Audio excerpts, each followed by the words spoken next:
This trip is different than the ones I've taken before.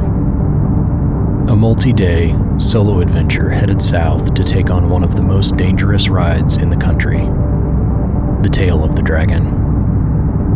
11 miles, 318 curves. A road that has claimed plenty of riders, and one I've chosen to face alone.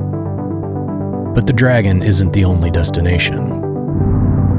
Along the way, I'll traverse sweeping country backroads, visit Ozone Falls, and stop at Abraham Lincoln's birthplace. I'll see the overlook at Cumberland Falls, ride through the Cherohala Skyway, walk across sketchy suspension bridges, and relax by beautiful streams. So make sure that you subscribe and hit the notification bell to get any updates on the upcoming videos in this series. A ride built on storms, backroads, and some of the best scenery the Midwest and the Appalachians have to offer. 6 days, more than 1,300 miles.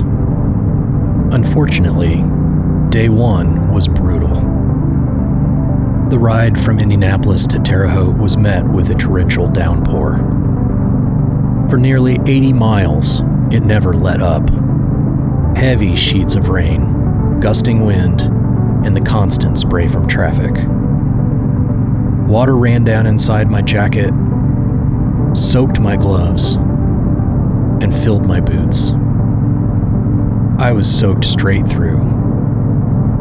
By the time I reached Terre Haute, the storm had finally broken. The clouds opened, the sun came through, and I could finally dry out. I literally poured water from my boots, used hotel hair dryers on the rest of my gear, mourned my bike-mounted USB charger that got fried from the rain, and hung my pants across my motorcycle in the sun. That night, I met up with friends at the Terre Haute Casino. Over beers and roulette, I laughed off what had been one of the toughest starts to a trip that I had ever taken. 79 miles, 2 hours in the saddle. Short on paper, but it tested me in a can you persevere kind of way. Day one was survived. Now, it's day two, and the ride feels completely different. The storm is behind me. The air is cool, the road is dry, and southern Indiana's back roads stretch out under clear skies. The morning miles roll smooth and steady. Open sections of highway where the bike can breathe, farmland spreading wide on both sides.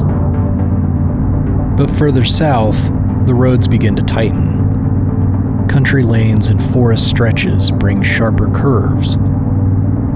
The bends that link together just enough to keep me working. It's a mix that makes these roads great for riding. Relaxed when you want to cover ground, technical enough to keep you sharp.